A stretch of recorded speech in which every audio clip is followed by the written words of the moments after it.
Hailing frequencies open, and welcome to Star Trek Discoverage, the live podcast that boldly goes into excruciating detail about this week's episode of Star Trek Prodigy.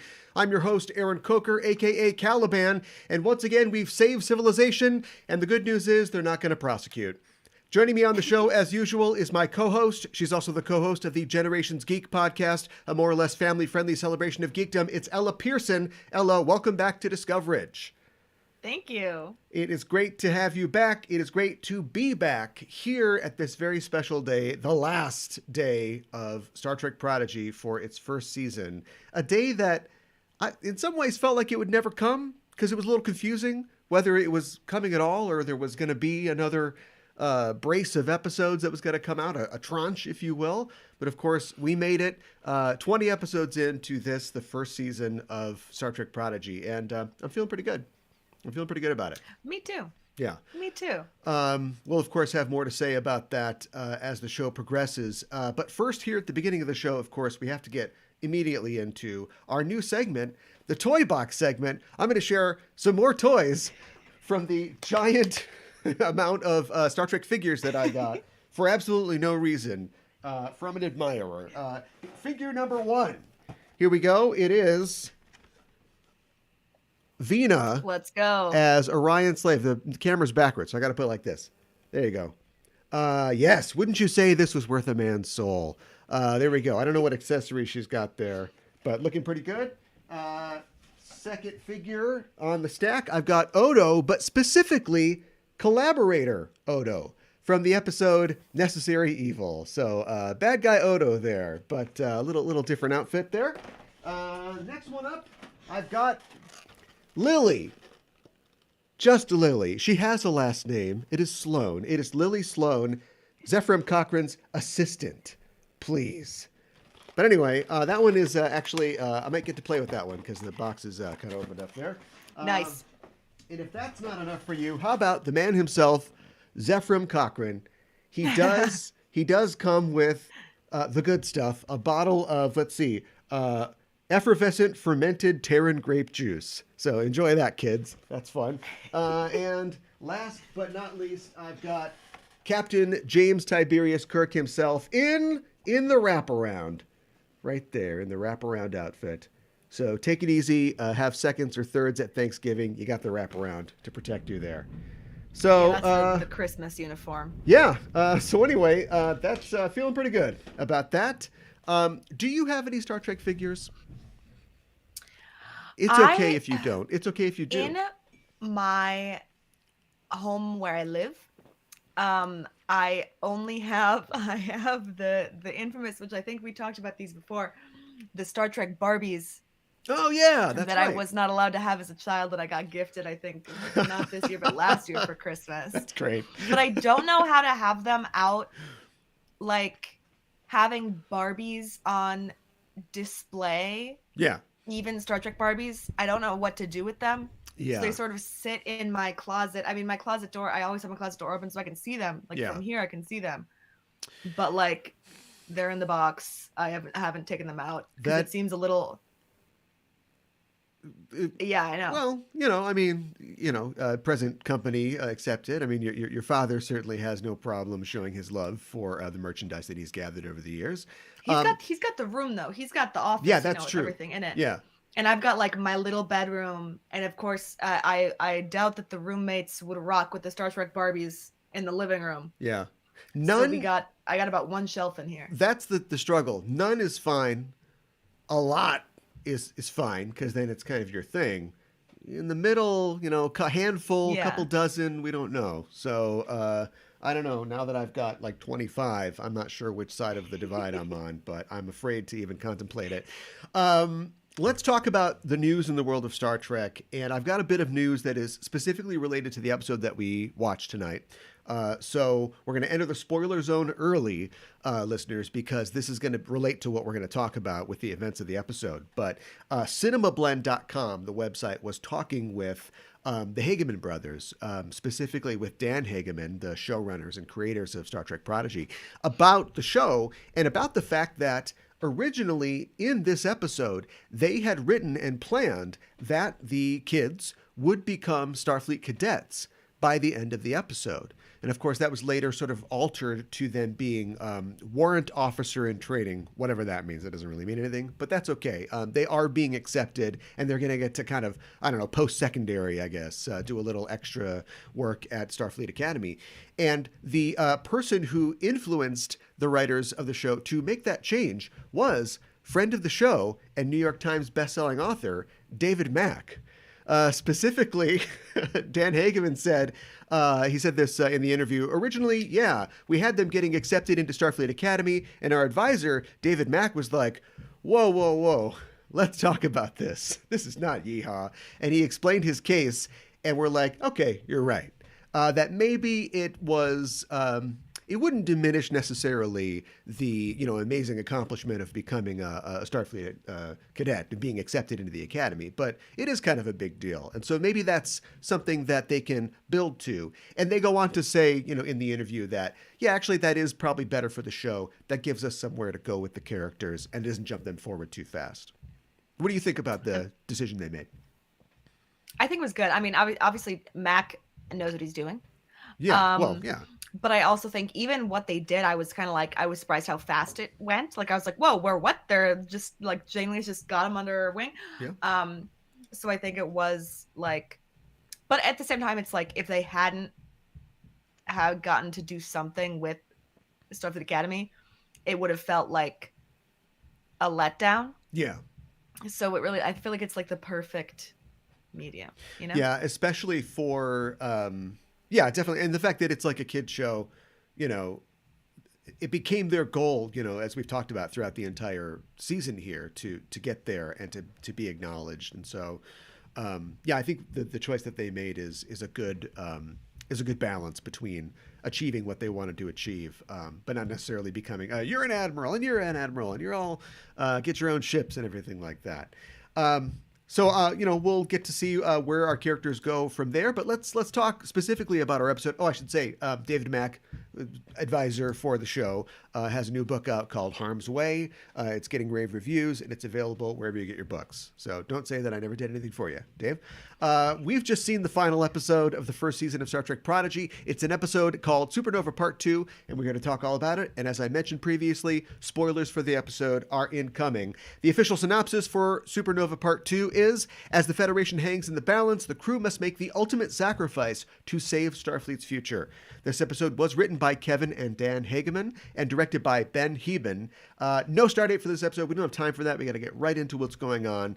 And I should just mention a couple facts about the episode. I didn't notice this personally. I'm going to look for it when I watch the episode again. But apparently there was an Enterprisian in the same class of the Academy as Rock Talk. The Enterprisians, of course, we met in the episode All the World's a Stage, the beings who have developed their entire society around meeting these people from this ensign from the Enterprise. And so that's an inspiring story. Also, there's a character in the episode named Dr. McDonald, who is advising the kids, and that character is voiced on and based on former show guest Aaron McDonald, the scientific advisor for Prodigy and many other Star Trek shows. So, yeah, neat. Let's get right into it. What did you think about Supernova Part 2? I liked it. I felt like for me, personally, I thought the pacing across the two-parter was a little off. Like the last episode, I would have cut at like them leaving, like the protostar blowing up or something. You know what I mean? Yeah. So it was a little bit like watching this episode. It felt like I started the episode and it could end at any minute. Like it kind of, the whole thing kind of felt like any scene could have been the final scene, which was good in the way that it's a little like, Return of the Kingy. Exactly. It's like every scene was like emotional and like fantastic, but I also was like, I at like 11 minutes I paused it and I was like, oh my, I'm only halfway through. Yeah, and there were some specific just fades to black in between scenes. Like I thought, I was like, is it over or is there a commercial? Is this a commercial bit? Of course there's no commercials. But I think they sensed that too, and they're like, no, stop. Now we're going to move to the next part. Yeah. I think that it probably would work really well if you just watched them back to back, 1 and 2 together. Yeah, maybe you're right. And I don't know, they've done that before in Trek. I don't know if their deal is with Nickelodeon where it's probably got to be split apart, but I bet that it makes a nice long third act for the setup, in the first episode with all the action and stuff. Very creative solution to their problem, a solution that seems like it might cause more trouble than the initial idea of just having it blow up, creating a supernova or a nebula, whatever the structure is that they've created, a rift. Hopefully it's not by any inhabited systems, but they didn't seem to mention anything like that, so I'm sure it's fine. And also having it be the answer to our question, which was, how are they going to end this and what's in season 2? And the answer is we get everything. The kids get to be involved, get to develop themselves as Starfleet officers, and we get a literal doorway, it seems, in the form of a wormhole to the future, where we can find out what's going on with Chakotay. So we're all set up for the next mission. A mission that I like the fact that Janeway's just going to get right in there. They must have known when they made Janeway an admiral, like, she's not going to, don't even buy a desk. She's not going to sit behind a desk. No, never. She's just going to run out there. It's like, you're not supposed to do this. You're supposed to be back here yelling at people on a screen, a little screen. You're yelling at them. She's like, no, I'm going to get out there and do it. So right away, she's like, I'm going to be on that mission. Everybody's like, probably, okay. Yeah, we knew you were going to be on that mission. It was really great to see another protostar. It's a little like, it's a little Trek movies where the ship blows up and we got a new ship, but they made the point that it was a prototype, obviously. So they're just going to build a new one. And so we'll see more than one protostar class maybe in upcoming episodes. Did you feel the reveal of them blowing up the protostar? And I don't think, correct me if I'm wrong, I don't think we've talked about that as an option, but they did it. And for some reason I was like, is that, what we can just, that's allowed? Yeah. It had never occurred to me. Yeah. But then obviously the reveal of the actual protostar. Yeah. Very nice. And it was an interesting solution because I feel like in the same way that, that Trek, past the 25, 30, 40 year mark, is Trek that is able to draw on like the tropes and the things that we expect. You know what I mean? It's hard to sort of find a new application of the technology, a new tactic that you don't just name the blank maneuver or something. And so, as fans, we're like, they could just self-destruct the ship. They could just blow up the ship. But I like the fact that they didn't immediately jump to that, like I think any modern character on another show would.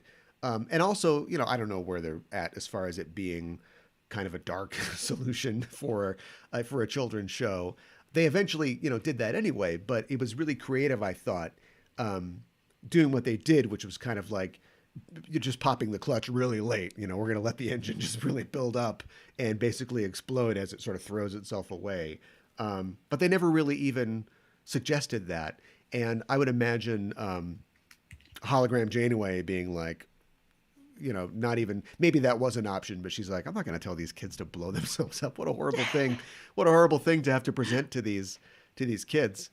I really, really liked, speaking of tropes, the getting chewed out over for a tribunal, but then getting off scot-free because you saved the universe. We've seen that before. But I liked the idea and the speech that Janeway gives, which is these kids are like the embodiment of the whole thing that we're doing here. And the fact that all they had to they're the greatest recruitment ad for Starfleet ever. They found a ship, they met, the elements of Starfleet and went, we want to do that. And they traveled all the way across the galaxy and saved everybody in the process and still want to, join this organization and do more. Like it's just perfect. Like we can't not let these kids get in. And I was really fascinated too and surprised by the idea of, I never thought before, I can't remember who it is that makes the point. Maybe it's Rock Talk, but they say like, it's a protostar and we're just letting it become what it will eventually be. We're letting this young star grow up. It was a kid star. Even the star was a kid. It was a protostar. Oh, that's so good. Like, I love stuff like that. That was really great. Yeah, I feel like last episode was so intense. It was so easy to kind of like forget that it's a Nickelodeon show and it would have been, or does it air on actual Nickelodeon ever? It must, right? Yeah, yeah. That it is like, a Saturday morning cartoon. Yeah. And so then to watch this one where they are, despite them getting sort of into Starfleet at the end, like to watch this one where they are kids, and to be like, it's a young star, it's growing. I read for the episode last week, I read that one of the reasons that the diviner's body sort of evaporates is because they realized as they were writing it that he dies at the end of like the first act, and then you're just gonna have a corpse on the bridge for the rest of the show. And they're like, I don't think we can do that. That's a little too dark. So what if you just like, oh, this is something that this species does. They just Obi-Wan Kenobi and disappear when they die. So they're always thinking about that sort of thing. I like that they're like, corpse on the bridge. Yeah, it's just, okay, don't trip over him. Okay. I like the fact that one of the admirals was like, this isn't just some space camp that just kids can just run up and just do whatever. And so they sort of like, I don't know if they've got criticism like that, but they sort of like contain the criticism within the thing. They're saying, no, we understand. Like, it's an important thing, being accepted at the academy. There's a wait list, but look at these kids. Like, we let geniuses in, I'm sure. We want to get Wesley Crusher and people of real value in here. So let's give them this program where they can, do stuff still, play with things, and, like a magnet school for these kids, I guess. I don't know. What else happened? Yeah, I was a little worried they were going to go to Space Juvie there for a little bit, but it worked out okay. That would have been funny, though. We have to talk about it. So, did hologram Janeway get done dirty, or did she go out the way that she wanted to go? I don't know. I thought it was nice. Like, it added some suspense to the episode. It's a little hard, I think, to be attached to that. Like, I feel I wasn't super sad about it. I think just because we have real Janeway. Yeah. Like, it didn't really hit the same. I don't know. I don't think she got done dirty. I don't know. I guess I didn't really. I just was like, well, that's, tragic. Good plot point. I don't really think about it beyond that. Yeah. And I think that it was, I don't know. I feel like it's a little bit like we do have regular Janeway. So what do we need? Holographic Janeway, right? Yeah. But I mean, like, I think there would be a precedent for having both characters, and maybe the show doesn't want to. It's just not interested in doing another like Doctor type story where a hologram character becomes more human as we go. Like, we've kind of done that already. So yeah, maybe she was just a device, literally for the first season. But I do think it was really interesting to see her development and to see the connection that they had with her, and have that I always just marvel at the fact that there aren't really what we think of as like AI or intelligent computers in Star Trek. They don't call them that, but with the introduction of like the holodeck and the EMH and characters like that, we basically have that at this point. And so having a character like Janeway, who is emergency something, is she a command hologram? I can't remember what she is, but I don't remember either. Having her be able to make that choice, do they give the Kobayashi Maru test to the computer? Do you know what I mean? Basically, to have her make that choice and be programmed, or to just have developed, the ethics and the feelings to just say, I'm not going to get out of this one, even though I can't just print a bigger hard drive for some reason. We've got replicators, but whatever, we get it. I'm not going to get out of this one. And I'm going to have to lie to the people that I'm supposed to tell the truth to. That was really neat. And we definitely probably would have hit that beat a couple more times if we had an hour, but there's just so much going on in this show. But they gave it plenty of time, and the scene in the shuttlecraft was really poignant and touching. And yeah, we got the real Janeway, so like you said. Exactly. It'll be okay. She's got a little gray in her hair. She looks distinguished. What else? I was a little... I think it makes sense, but I was a little surprised that, that Gwyn wouldn't be joining them, and she's kind of going on her own. her own mission. And it's Star Trek, so we've got time travel, of course, and so we get to find out. Maybe we get to meet the Diviner as a younger man. Maybe we get to. That would be creepy. Yeah, we get to see her interact with her planet. I don't know. We still don't have the story. We know when he came back and she was sort of created, right? I think just like cloned. So we don't. It's something like that. Yeah, we don't know if she's ever even visited her homeworld. I don't really know, but no, she hasn't, right? Yeah, so that's definitely that was like a good choice, even though it doesn't really make Murph is a warrant officer. Like I don't know. It doesn't really make a lot of sense. I was like, if you only had five spots, I was like, yeah, five, yeah. And then Murph is there. Your dog's not getting in. Yeah, right. Also, Murph, like I don't know if it's like Uncanny Valley, but Murph, maybe just the idea of Murph, but freaks me a little bit. Like this episode, is he growing, like up? Yeah, maybe. I don't know. Because this episode, I was like, Murph is huge. Yeah. Why is he maybe season 2 we get tall and large. We get Chad Murph. Who knows? Yeah. Chad Murph, the third evolution of Murph. Yeah. In the chat, Mikanana says Admiral Janeway has a shotgun, not a desk. Yeah, I think. Well, she's got the shotgun under the desk, taped under there, if the meeting goes wrong. But yeah, definitely that's her style. The score was really great. I guess I'm not usually paying attention to that, but I thought that was really great.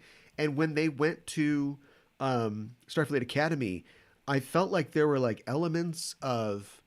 I was detecting like TOS movie scores. Oh yeah, some of the Wheedly Wheedlies, the Wheedly Wheedlies, James Horner touches. Yeah, that was really good. Do you think next season they're gonna cut between like the gang and Gwen, or do you think that like we'll at some point run into her, or we'll get like a one-off episode with her things, or that she'll come back to Starfleet? I don't know. I think that they've stayed pretty tight on the group throughout the entire first season, and the first time they ever really broke off is when they introduced Admiral Janeway, at the end of the first half of the season, and then they kind of cut back to her and expanded a little bit. So yeah, maybe they will do that with Gwen. I'm wondering if they'll just have a runner with Chakotay. Like he can't just be this voice that we keep hearing. Like we're gonna have to actually see his circumstances at some point. So I'm wondering if there'll be more work for Robert Beltran in the future. But I also wonder. That's got to be a season 2, maybe second half of season 2. I feel like they're holding out on it. Yeah, but I also have to wonder if the more simplistic structure of the show, their philosophy is just let's keep it on our kids. I wouldn't mind seeing that either way. I'm actually like I was a little dubious when they announced that Chakotay would be part of the show, but they've enticed me enough where it's like, all right, I want to see. Oh it. yeah. Like yeah. All right, bring him out. Also, I think for me, and I like Chakotay, I like Voyager. I'm excited to see him again, but I think the driving force is the Janeway Chakotay reunion. Yeah. Right? It's like that's what I want to see. Yeah. And which show's going to do it? If you don't need the actor to come in, is it Lower Decks or Prodigy that's going to give Harry Kim his promotion? Like, well, I'm amazed that Lower Decks hasn't just done that yet, like as an offhanded comment. But yeah, maybe get. But would they give him the promotion, or would he like be a Lower Decker? He's still running around as an ensign. Yeah. That's it. Oh, there you go. They're on another ship, and they're like, "Is that Don't blow Kim?" Yes, He's like sleeping in his bunk. Always think about your episode. So yeah, get Garrett Wong back, and then they have an episode of Lower Decks where he comes on as a specialist, and he's an ensign, but he's like a senior ensign, and so he can boss them around. And they're like, "This guy, what's going on here?" Senior ensign. Yeah, I like that. Let's talk about the future. Any guesses, sky high ideas, speculations about what we might see in season 2? I would love. I'm expecting a time jump, because I think that they'll have to be a little bit more comfortable in their roles. I think that a time jump, and then their cadets would be fun. I'm interested to see if what they do with Gwen, but Yeah. I don't really know. I would love to see them. I don't think this will happen. I would love to see them, a time jump of them having worked on separate ships, and then like now they're coming back together to go with Janeway to like get Chakotay or something, like Dream Yeah. Team. Yeah. But I'm not sure. I mean, they could do a lot going from. I felt like they left the end of the episode. It was like pretty decently open ended, you know, as far as where they would go. What about you? I don't know, but I have to say something. So I'll say that I wonder if they have shown no restraints as far as introducing elements, of the world that we know. This show started with something totally new, but as soon as they had access to the neutral zone, Romulans, I read it, I didn't realize it, but I guess like one of the sovereign classes was the Enterprise E. The Defiant was in a previous episode, so they've had no problem digging into that stuff. But I wonder if they'll continue to do that. They could just as easily just make this another Alpha Quadrant, Star Trek show, but just with our kids instead of not. But I wonder if they'll use the wormhole and the protostar's ability to cover vast distances to once again isolate the crew and continue to sort of play in their own playground. And I kind of hope that they do that. Like, it was fun to see San Francisco again. It was fun to have them be validated by the higher ups at Starfleet. But I think that these kids work good when they're out there on the edge and they don't know what they're going to run into. Yeah, I think also because, we've had the whispers on the wind of the Starfleet Academy show. Yeah. And so if they're going to do that, then like no way can Prodigy stay bonking around because then it's just two Starfleet Academy show, unless this is going to become the Starfleet Academy show. But I hope not, because I would love a live action one. That's something that the Hageman said in that interview as well, is that once they had sort of made that change, they also realized that it would sort of get out of the way of the Starfleet Academy series, which soft confirmation that the Starfleet Academy series is actually going to happen, which we have literally been talking about for 5 years since we started this show. So somebody directly involved with the planning of the future of Star Trek has said Starfleet Academy. So the other bit of good news is everybody hates the new Witcher spinoff. So maybe Michelle Yeoh is going to have some time in her hands and can do the Section 31 show. So things are looking up for us. Yeah. I think that's pretty much all that I had to say. How do we praise this too much? I think this is just really great. And the best praise that I could give it is, I think that this is now, in my mind, the best first season of a Star Trek show. I know, better than Enterprise. I know, I'm a weirdo that thinks Enterprise has one of the strongest first seasons, but I think that this is really strong, and we got a real good sense of all these characters. They're all interesting. We want to follow them, and there's promise for the future. And so, yeah, I mean, kudos all the way around. Yeah, I mean, fantastic work, and from such a huge team, like, yeah, amazing. Yeah, and they said to go boldly, so they got the grammar correct on that one. So. Well, I think that's pretty much all that we have to say for this episode and for this year. So thanks for joining us, listeners. If you like what you hear, you can follow us on Facebook and Twitter at EISTPOD for updates and to get notified when new episodes of both Enterprising Individuals and this show, Star Trek Discoverage, are released. While you're on the internet, why not head to your listening platform of choice and subscribe to our show feed. Give us a rating and a review, because it really does help us out. And as always, if you like the show, tell a friend. Discoverage will return on February 16th for the first episode of the third season of Star Trek Picard. We don't know anything about it, except, of course, for the fact that it will eventually feature the original cast of TNG. So look forward to that. And we'll be here at that time, that Thursday night, to cover it, going live at 8 p.m. Central. So join us then. You can follow us on Twitter or Facebook at EISTPOD to get notified when we are live and broadcasting. In the meantime, why not check out our main show, Enterprising Individuals, at enterprisingindividuals.com. Every Wednesday on the show, I and a special guest discuss in excruciating detail a selected episode from a Star Trek series. We also have news from the Trek sphere and interviews with special guests. Our most recent episode just dropped, and it's our year-end show. We're looking back at the last year of Star Trek and Enterprising Individuals, with appearances from former show guests like Pete the Retailer, David Mack, Adam and Ben from The Greatest Generation, Sasha Wood, Gooey Fame, Darren Mooney, and more. You can find that show at enterprisingindividuals.com or wherever you get your podcasts. Ella, thanks as always for joining me to talk about Star Trek Prodigy, and remind people they can find you online. Yeah. So my other podcast is called Generations Geek, and I started doing it. I was about 13 or 14 with my dad. And then when I was up north for the holidays, we recorded our first and last episode of 2022 because I've been so busy. And so I go over Comic-Con and the big Chicago Star Trek, Mission Chicago convention. Yeah. And just like all of the crazy cool things that have happened to me this year.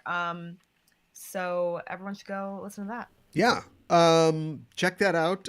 Brand new episode of Generations Geek. So yeah, check that out. I'm at KA1IBAN on Twitter. Also subscribe to us here on Twitch and hit the bell and so you get a notification when we go live. I stream video games every weekday at 12 p.m. It's called the Laser Lunch Hour, so join me for that. Also, we're on at other times. And also, I wanted to mention that I've got it. There it is. I've got Star Trek Prodigy Supernova, aptly named. I wonder if they had any question, a note about that. But have you played it yet? I have. Yeah, we streamed it a little think? bit, and it's a lot of fun. And it's a great 2-player game. So we'll be playing that as well, other Star Trek games. So join us here on Twitch. That's it for us. Thanks for listening, everybody. Have a great new year. We'll see you in 2023. And we are signing off. This is Aaron Faella saying, live long and prosper.